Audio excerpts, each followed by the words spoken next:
जब बाहर खड़े हुए नारायण को उन्होंने देखा तो उनकी वाणी में इतनी ताकत ना रही कि वो भगवान को प्रणाम भी कह सके या कर सके प्रणाम। तब भगवान ने पुनः अपने शंख वाला हाथ उनके कंठ से स्पर्श कराया तो उनके अंदर बोलने की ताकत आई। तब ध्रुव ने पहला शब्द नारायण नारायण बोला था, जिस नारायण का हम आप कीर्तन रोज करते हैं, नारायण नारायण श्रीमन नारायण नारायण नारायण नारायण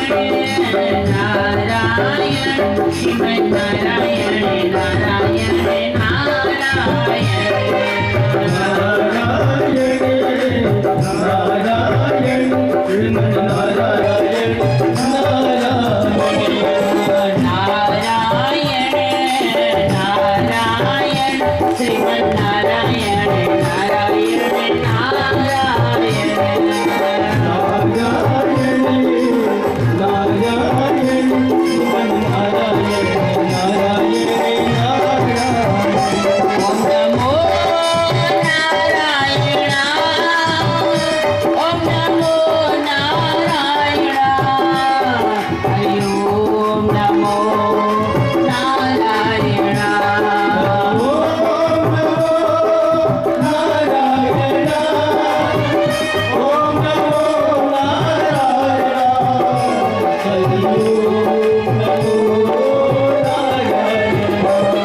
बोलिए नारायण भगवान की। श्रीमन नारायण की पावन मंगलमय अनंत हेतु की कृपा से ध्रुव को नारायण की प्राप्ति हुई। नारायण भगवान ध्रुव से कहने लगे, मांगो, क्या मांगते हो मांगो। ध्रुव ने कहा, नाथ ऐसी कृपा करो मैं मांगू, मेरे अंदर ये मांग ही ना रहे। मैं कुछ मांगू, मेरे अंदर ये मांग ही जन्म ना दे, इच्छा समाप्त हो जाए, चाह समाप्त हो जाए। महाराज ध्रुव ने जब ये कहा तो श्रीमन नारायण भगवान कहने लगे, जाओ, जो तुमने मांगा वो तो मैंने तुम्हें दिया, पर मेरी ओर से मैं तुम्हें वरदान देता हूं, तुम तुम्हारे पिता के राज्य को अकंटक, मतलब बिना कोई रोक टोक, अकंटक 36,000 वर्ष तक उस राज्य का सुख भोगोगे, जाओ। इतना वरदान देकर भगवान अदृश्य हो गए। भगवान कहते मेरा वरदान है, जो मेरे से बहुत मांगता है उसको थोड़ा देता हूँ, जो थोड़ा मांगता है उसको थोड़ा देता हूँ, और जो कुछ नहीं मांगता उसको सब कुछ देता हूँ। ध्रुव ने मांगा ना, मांगू ऐसी मांग ना रहे, कुछ नहीं चाहिए। भगवान ने कहा तो सब कुछ ले जा। श्रीमन नारायण के पावन मंगल में कृपा से ध्रुव वहां से जब लौट के आए और उनके पिता को पता चला मेरे बालक को भगवत प्राप्ति हुई, वो लेने के लिए आए। ध्रुव को राजा बनाया गया। नारायण जहां पर उनका विवाह हुआ, इस वंश परंपरा में आगे चल करके महाराज पृथु का अवतार हुआ। मेरे से कहते मैं अति प्रसन्न हूं तुमसे, तुमने अपना सब कुछ दान में दे दिया, मांगो क्या मांगते हो। राजा बलि ने कहा मांगू तो तब जब मेरे पास कुछ बचा हो। ये बताओ पहले तो मैं रहूं कहां। भगवान ने कहा पाताल लोक में चले जाओ। राजा बलि ने कहा भगवान पाताल लोक में मैं अकेले पाताल लोक में चले जाऊं, यदि आप मुझे अकेले वहां भेज रहे हो वहां मुझे वरदान दो, आप मेरे घर के चौकीदार बन के वहां जाओ। भगवान ने कहा तथास्तु। लेने गए थे राजा बलि से सब कुछ और दे बैठे अपना सब कुछ। ऐसा नारायण मैंने संतों से सुना है, राजा बलि जिस भवन में पाताल लोक में रहे वहां पर 52 खिड़की दरवाजे थे, और चौकीदार है, चौकीदार को तटस्थ रहना पड़ेगा। मालिक किसी भी दरवाजे से किसी भी खिड़की से बाहर देख सकते हैं, तो वामन भगवान 52 स्वरूप बना करके वहां रहे थे। भगवान के 52 के अनेक कारण हैं, 52 स्वरूप बना के वहां पे रहे। श्रीमन नारायण की पावन मंगल में अनंत हेतु की कृपा से समय आगे की ओर बढ़ा। बड़ी जल्दी जल्दी कदमों से चल के उधर आ रही है। मैंने कहा बहन तुम कहाँ से आई हो, तुम वृंदावन की तो नहीं हो। उसने कहा नहीं। मैंने कहा तो कहाँ से आई हो। उसने बताया मैं दिल्ली से आई हूँ। मैंने कहा क्यों, आज दिल्ली से तो वृंदावन क्यों आई। तो ये कोई दिल्ली से आने वाला रास्ता नहीं है जहाँ से तुम आ रही हो। कहती नहीं, मैं पहले गई थी बरसाने। मैंने कहा क्यों। कहती राधा जी को राखी बांधो। मैंने कहा मतलब। बोले भाई से पहले भाभी को राखी बांधती है। मैंने कहा मतलब तो भाभी से बना के रखनी चाहिए। मैंने कहा अच्छा ठीक है। तो भाभी को राखी बांध के, राधा जी को राखी बांध के आई हूँ, अब बिहारी जी को राखी बांधने जा रही हूँ। मैंने कहा बहन बहुत खुश लग रही हो, बड़ी खुशकिस्मत हो जिन्होंने कृष्णा को अपना भाई और राधा जी को भाभी बनाया। कहते मुझे कहने लगी महाराज भगवान ने मेरा कोई भाई नहीं दिया था। एक बार मैंने कथा में सुना था कि जिसको कुदरत ने भाई नहीं दिया, श्री कृष्णा कहते मैं उसका भाई हूँ। तब से मैंने उनसे रिश्ता बनाया और मैं उनको राखी बांधने आई। जब मैं बिहारी जी को राखी बांध के तो दिल्ली वापस चली जाऊंगी, सोचा पहले राधा जी को बांध के आती हूँ। जब मैंने बरसाने में राखी बांध करके वृंदावन की ओर आई ना, यहाँ थोड़ी दूर पहले एक बहुत बड़ा साड़ी का शोरूम है। उस साड़ी के शोरूम वाले मालिक मुझे अपनी दुकान के सामने से जाते हुए देख के कहते बहन बहन 1 मिनट रुको। मैं रुकी। मुझे कहते तुम्हारा नाम ये है। मैंने कहा तुम यहाँ से आई हो। मैंने कहा तुम्हारा एड्रेस ये है। मैंने कहा तुम्हारे पति का नाम ये है। मैंने कहा तुम्हारा टेलीफोन नंबर, उस जमाने में होते थे, मोबाइल नहीं होते थे, तुम्हारा टेलीफोन नंबर ये। मैंने कहा कहते एक बार अंदर आओ। कहते उसका इतना पक्का पता ठिकाना बताने के बाद मुझे लगने लगा शायद कोई जानकार व्यक्ति है। मैं जब अंदर गई उसकी दुकान में, शोरूम में, तो व्यक्ति मुझे कहता है शोरूम का मालिक बहन इस पूरे शोरूम में से कोई जो 2 साड़ी पसंद आए ना अपनी पसंद से इस पूरी शोरूम में से ले लो। और मैंने उसमें से ले लिया। लेने के बाद मैंने कहा इसके पैसे पेमेंट। उन्होंने मुझे चिट्ठी दिखाई। उस चिट्ठी में लिखा हुआ था इतने बज के इतने मिनट पे इस नाम की महिला आपकी दुकान के आगे से जाएगी, उसको उसकी पसंद की 2 साड़ी दे देना, बिल पेमेंट करेंगी राधा रानी। इसलिए आप जाओ, हिसाब किताब मेरा और श्री राधा जी का है। वो बहन कहते हैं एक पाँव कहाँ रखूं, दूसरा पाँव कहाँ रखूं, मुझे समझ नहीं आ रही थी। शायद मेरी सगी भाभी होती ना तो भी मुझे मेरी पसंद की तो नहीं देती, अपनी पसंद की दे देती। क्या होता है एक बार दे देती।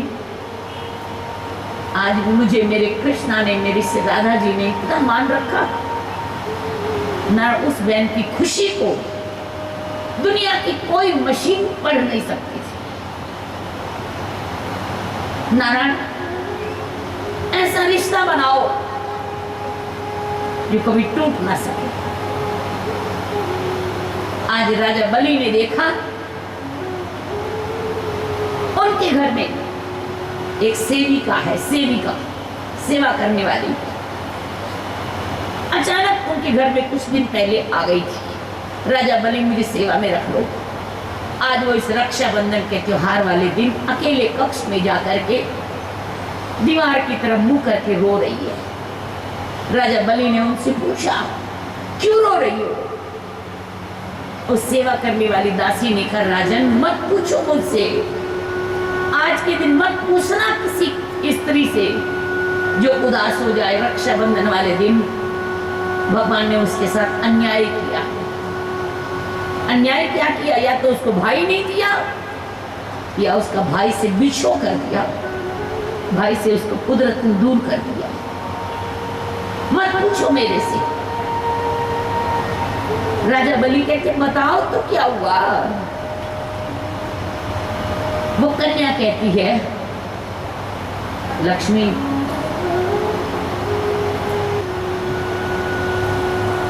जब उस कन्या ने राजा बलि से कहा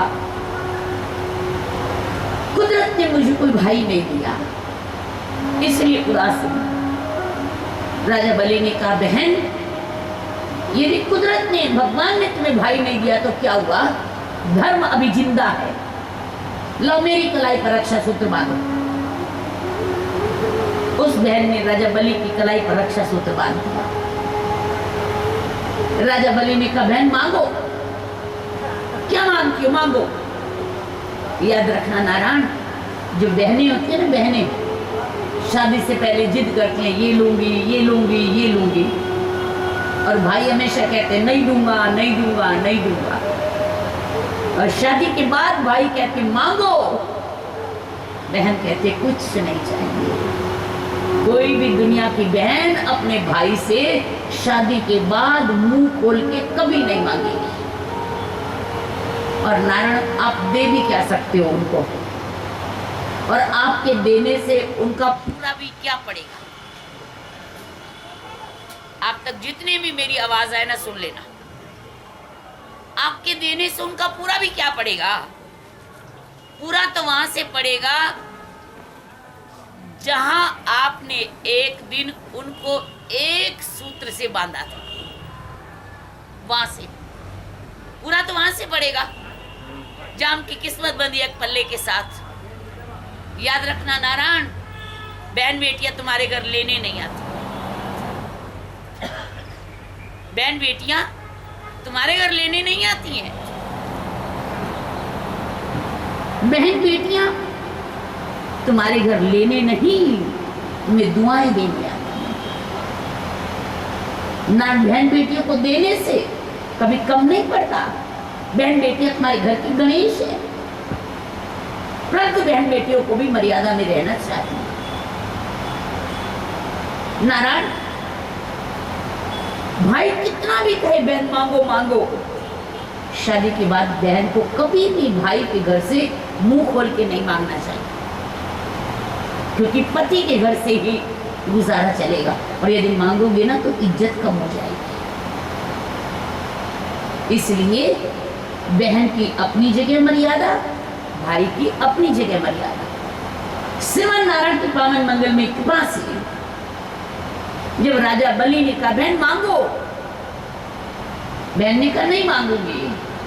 राजा बलि कहते बहन तुम मिली भी तो कब मिली, जब तुम्हारे भाई नाम के राजा है, देने के लिए तो कुछ भी नहीं है, देने के लिए मेरे पास कुछ नहीं है। बहन ने कहा ऐसी बात नहीं है, देने लेने की बात नहीं, भाई शब्द जो है ना ये अपने आप में बहुत बड़ा है। भाई बना रहे, देना लेना बहुत छोटी बात होती है। राजा बलि ने कहा बहन पहली बार राखी बांधी है ना, कुछ तो मांगो। तब बहन ने कहा भाई देना चाहती हो ना तो अपना चौकीदार दे दो, ये जो तुम्हारा चौकीदार है ना ये दे दो। तब राजा बलि कहते बहन तुम्हारा और चौकीदार का क्या रिश्ता। तब वो जो बहन दासी बहन थी ना वो लक्ष्मी के रूप में प्रकट हो गई, और जो चौकीदार थे नारायण के रूप में प्रकट हो गए। तब राजा बलि ने हाथ जोड़ के कहा नारायण मैं कौन होता हूँ आपको यहाँ पर बांध के रखने वाला, आप बैकुंठ में रहने वाले, मेरे जीवन को धन्य धन्य करने के लिए आप आए, आप अपने धाम पधारे। राजा बलि का प्रसंग यहाँ विश्राम लेकर के त्राही त्राही आरते भरण चरण सुखद रघुवीर श्री गुरु चरण सरोज रज निज मन मुकुर सुधार वर्ण रघुवर विमल जसो जो दायक बल जो बुद्धिहीन तनु जानिके सुमिरो पवन कुमार बल बुद्धि विद्या देहु मोहे हरहु कलेश विकार पवन तनय संकट हरण मंगल मूर्ति रूप राम लखन सीता सहित हृदय बस राम जय राम जय जय राम जय राम जय राम जय जय राम कौशल्या के प्यारे राम दशरथ राज दुलारे राम जय राम जय जय राम श्री राम जय राम जय जय राम कौशल्या के प्यारे राम दशरथ राज दुलारे राम जय राम जय जय राम श्री राम जय राम जय जय राम श्री राम जय राम जय जय राम श्री राम जय राम जय जय राम जय राम जय जय राम राम राम जय जय राम श्री राम जय राम जय जय राम जय जय राम जय राम जय जय राम जय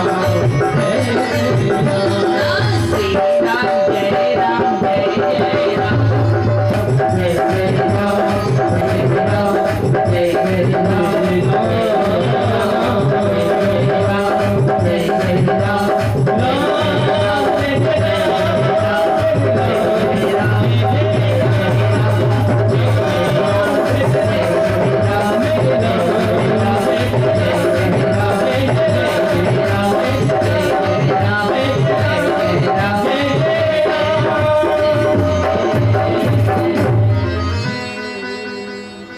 श्रवण सुजस सुनिया ये हो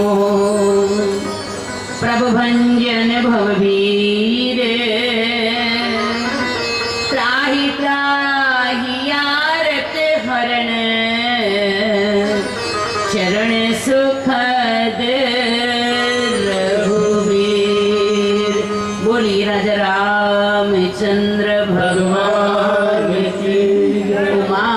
उमापति महादेव नारायण पावन मंगल में श्री राम कथा अपने आप में एक रसमय कथा। आपको एक खुशखबरी बता दूं, श्री राम लला जी को अयोध्या में 28 अगस्त से कितने दिन बाकी रह गए आज, 28 अगस्त से 5 सितंबर तक हम राम कथा सुनाने जा रहे हैं। जिस किसी ने भी राम कथा राम लला जी के सुनने के बाद, पहले तो राम लला सुनेंगे, हनुमानगढ़ी की हनुमान जी सुनेंगे, क्योंकि राम जी कौन है ये हनुमान जी जानते हैं, हनुमान जी कौन है ये राम जी जानते हैं। इन दोनों को आज तक तीसरा कोई जान ना पाया ना। उनके सुनने के बाद जो जूठन बचेगी ना, वो हम सुनेंगे। नारायण, जिस किसी ने भी सुनने के लिए आना हो तो अयोध्या धाम में आ जाना। राम जी के ठाठ देखो जाके, नारायण ठाठ देखो, देखते रह जाओ। अब राम मंदिर भव्य बन करके तैयार हो गया है। अब था श्री कृष्ण कथा की ओर प्रवेश कर रही है। श्रीमद् भागवत वंश की ओर प्रस्थान करती है। महाराज शूरसेन हुए, शूरसेन के पुत्र वसुदेव हुए।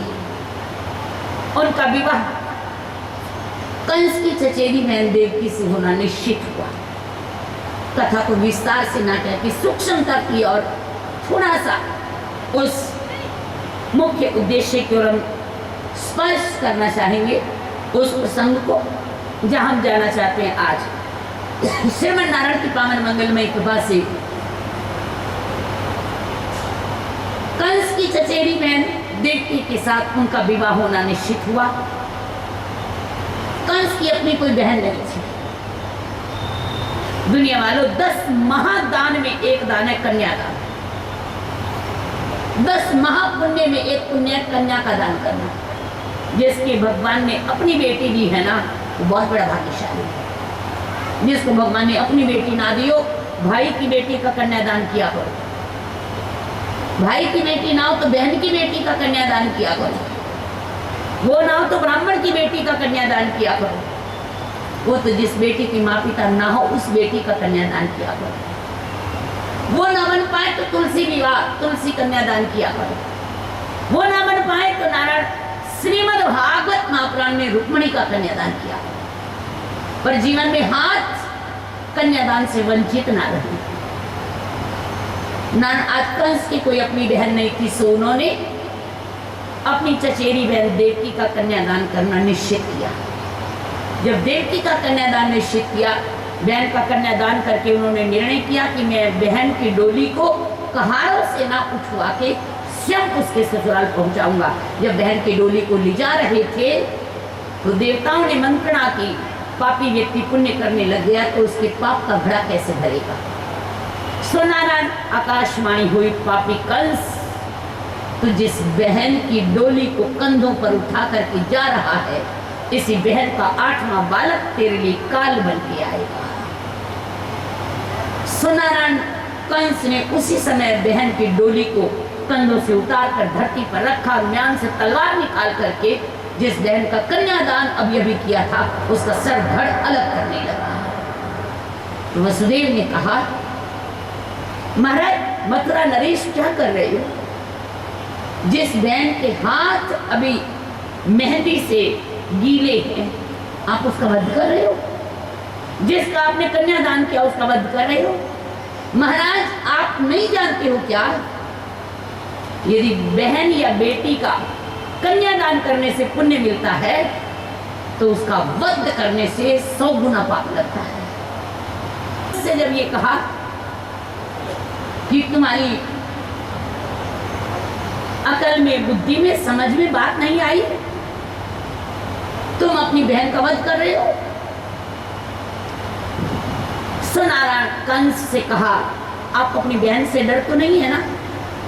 बहन के 8वें बालक से मैं तुम्हें वचन देता हूं कि मैं तुम्हारी बहन का 8वां बालक तुम्हें लाके दूंगा।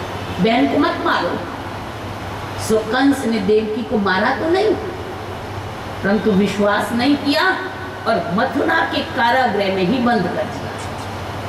मथुरा के कारागृह में देवकी वसुदेव को बंद करने के उपरांत समय अनुसार प्रथम बालक ने जन्म लिया। कंस को उससे डर नहीं था, परंतु नारद जी चाहते थे कि पाप का घड़ा जल्दी भरे। नारद जी महाराज कंस के पास गए और जाके कहने लगे, महाराज देवकी के बालक ने जन्म लिया। मथुरा नरेश कंस कहते वो तो पहला बालक है। नारद जी समझाने में बहुत चतुर है। शिव महापुराण में और देवी भागवत में कथा आती है, नारद जी ने जिसको समझा दिया, नारद जी का समझाया कभी फेल नहीं होता। वाणी में बड़ी चतुर है। शिव पुराण में कथा आती है, उमा की मां मैना ने नारद जी को अपनी बेटी का हाथ दिखाया।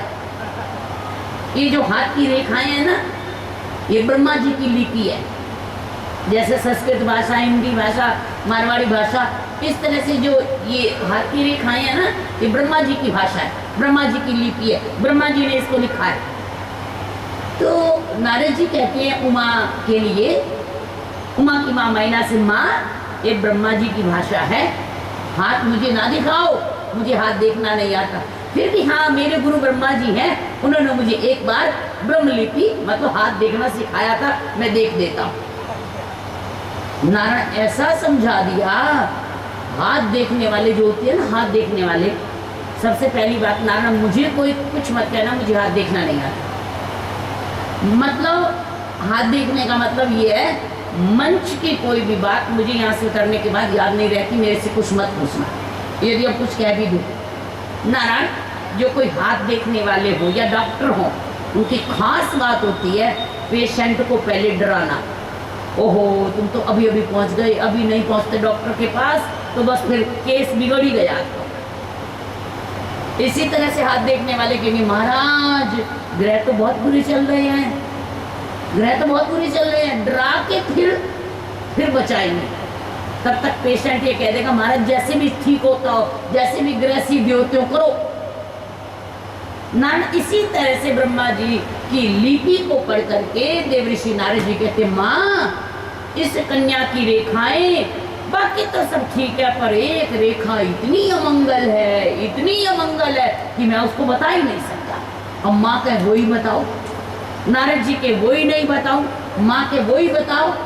क्या माँ पर एक बात बता दूं, यदि मैंने वो वाली रेखा का फल बता दिया ना, तो एक बात आपको उपाय पहले बता देता हूँ कि भावी मेट सकई त्रिपुरारी, यदि उस रेखा को मिटा सकते हैं तो केवल शंकर जी मिटा सकते हैं। इस कन्या को कहो शंकर जी की पूजा करे। नारायण पार्वती तो पहले तब करना चाहती थी, आज नारद जी ने और रास्ता खोल दिया। कितने चतुर है रास्ता खोलने के लिए नारायण। आज श्रीमन नारायण की मंगल में कृपा से देवऋषि नारद जी अति चतुर है, वाणी चतुर तो है। उन्होंने जाकर के महाराज कंस से कह दिया कि महाराज देवकी के बालक ने जन्म ले लिया। मथुरा नरेश कहते पहला बालक है। नारद जी ने कह दिया, महाराज ये हाथ की 5 उंगलियां हैं, इधर से गिनो तो ये अंतिम, इधर से गिनो तो ये अंतिम। क्या पता ये पहला बालक है या 8वां? आपको क्या पता इस बात का? क्या प्रमाण है आपके पास? नारद जी ने कही और महाराज कंस की बात समझ में आ गई। वो बात तो सच है, क्या पता ये पहला या अंतिम। नारद कंस उस समय उठ करके गए और देवकी के हाथों से बालक को पकड़ा, आकाश में घुमाया और पत्थर पर पटक करके मार दिया। देवकी कहती रह गई, भाई पहला बालक है, मत मारो मत मारो।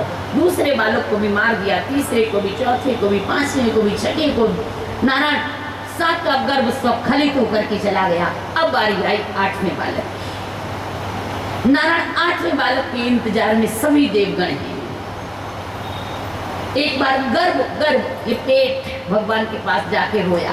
भगवान सभी शास्त्र, सभी कथावाचक, सभी ब्राह्मण मेरी निंदा करते हैं, ऐसा कोई काम करो गर्भ में ना आना पड़े, ऐसा कोई काम करो गर्भ में ना आना पड़े। मैं इतने निंदनीय हूं तो आपने मुझे बनाया क्यों? भगवान ने कहा चिंता ना करो, एक बार मैं आऊंगा और सभी देवता गर्भ की स्तुति करेंगे। आज सभी देवता देवकी के गर्भ की स्तुति करने लगे। भादो मास आ गया, एकम तिथि गई, द्वितीया गई, तृतीया गई, चतुर्थी गई, पंचमी गई, षष्ठी गई, सप्तमी गई, अष्टमी तिथि का प्रातः काल हुआ, मध्याह्न हुआ, सांझ हुआ, रात्रि का प्रथम पैर प्रारंभ हुआ। देवकी मां स्नान करके अपने नारायण इष्ट के सामने जाकर के बैठ गई।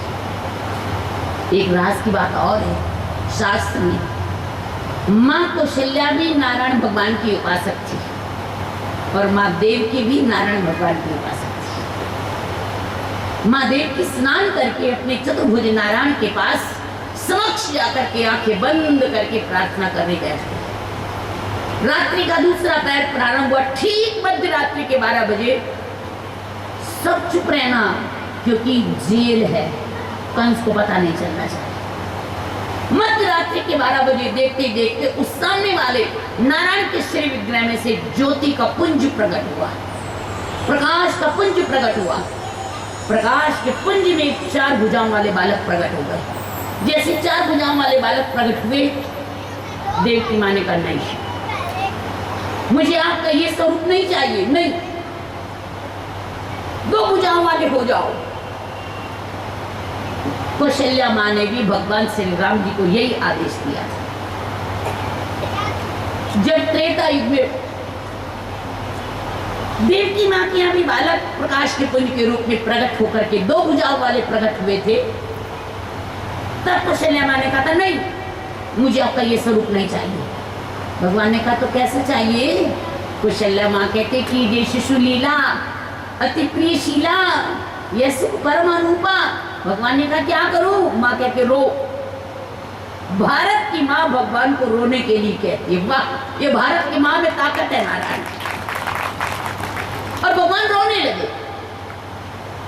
आज देव की मां भगवान से कहते नहीं चाहिए 4 भुजाओं वाला रूप, 2 भुजाओं वाले बालक बन के आइए। इसी तरह से आज देव की मां ने कहा मुझे 4 भुजाओं वाला बालक नहीं, 2 भुजाओं वाला बालक चाहिए। 4 भुजाओं वाले बालक कहते हैं पहले मेरा आदेश सुन लो, 2 भुजाओं वाला बन गया तो बोल नहीं पाऊंगा। माने कहा सुनाओ। बालक कहते मुझे यहाँ से तुरंत गोकुल नगरी पहुंचा दो। इतना कहते बालक 2 भुजाओं वाले बन गए और देव की माँ वसुदेव बाबा से कहते जल्दी करो, बालक को यहाँ से मथुरा नगरी से गोकुल नगरी पहुंचा दो, किसी को कानो कान पता ना चले। नारायण आज तो कानो कान पता ना चलने दो, राज की बात क्या है सारी कल करेंगे, पहले बालक को सुरक्षित पहुंचा दो। वसुदेव वहां से बाबा बालक को लेकर के मथुरा नगरी से गोकुल नगरी की ओर प्रस्थान कर रही हैं। जिस कथा को विस्तार से कल की पावन बेला में आज वसुदेव बाबा यमुना जी को पार करते हुए, कारागृह को पार करते हुए नारायण गोकुल नगरी के प्रस्थान, जिस पावन झांकी का अभी आप दर्शन करेंगे। और फिर नंद उत्सव कुछ आज आप हम सब लोग मिलकर के, वैसे तो गोकुल में नंद उत्सव कल होता है, थोड़ा सा नंद उत्सव आज कृष्ण जी के आगमन का, भगवान के आगमन का आज और आज के साथ में कल भगवान का दूसरा उत्सव होगा। परसों भगवान की शादी होगी, उसके बाद कथा का विश्राम होगा, उसके बाद सबकी विदाई होगी। नारायण कृष्ण जन्म कथा के बाद तो लगता है कि अब बस कथाएं आगे की ओर बढ़ गई। आइए भगवान श्री नारायण के छोटे से स्वरूप का हम सभी लोग दर्शन करते हैं। स्वागतम।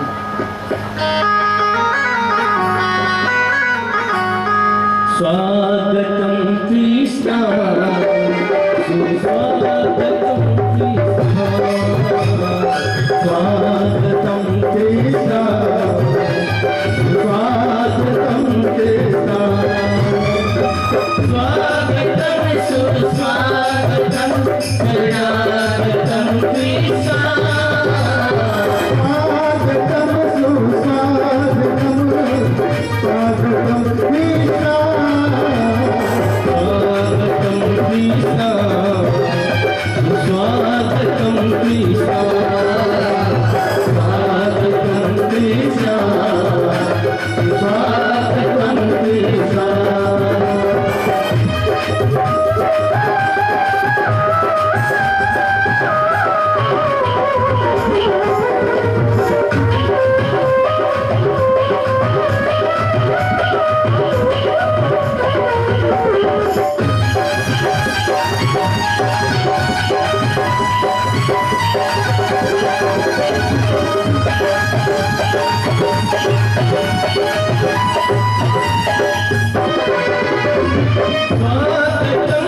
सुस्वागतम शरणागतम कृष्ण स्वागतम सुस्वागतम सुस्वागतम कृष्ण स्वागतम सुस्वागतम शरणागतम कृष्ण स्वागतम सुस्वागतम कृष्ण स्वागतम कृष्ण स्वागतम कृष्ण स्वागतम कृष्ण स्वागतम कृष्ण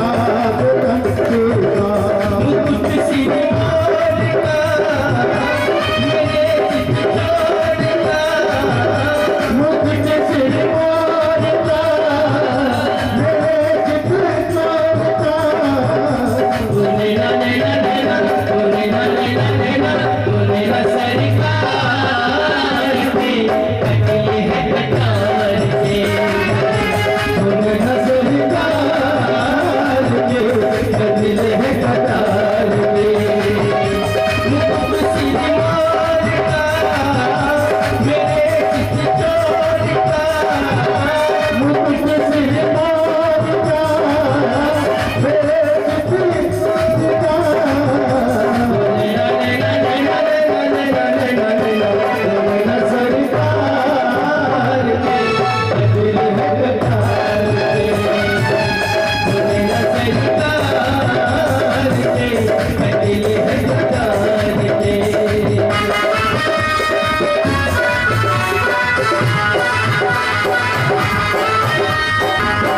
के कटिए है कटार के नैना सरकार के कटिए है कटार के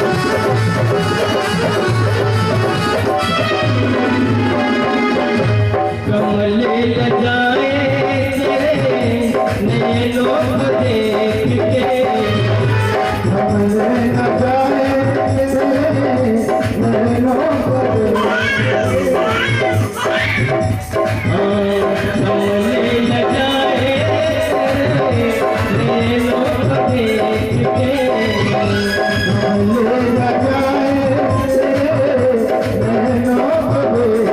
लजाए तेरे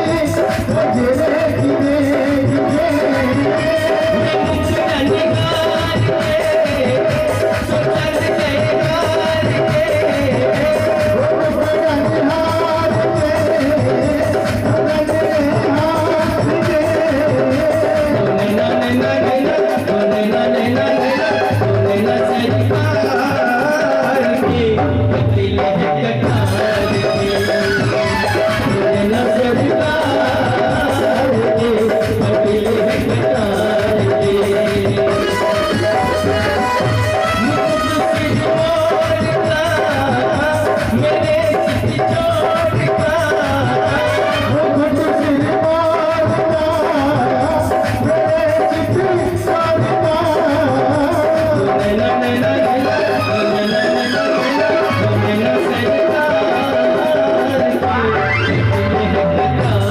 को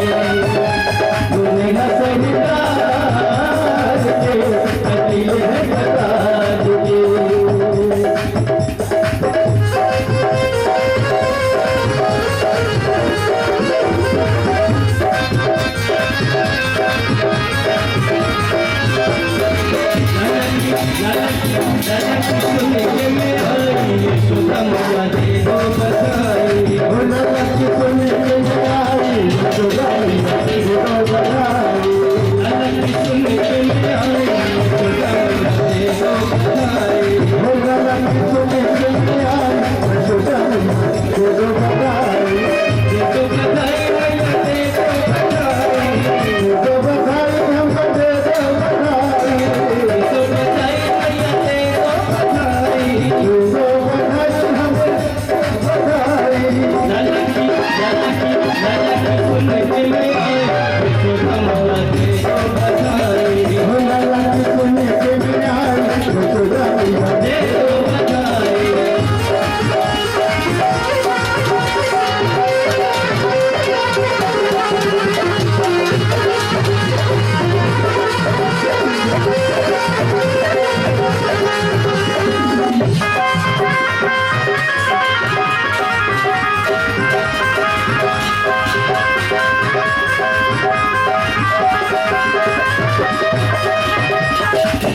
जय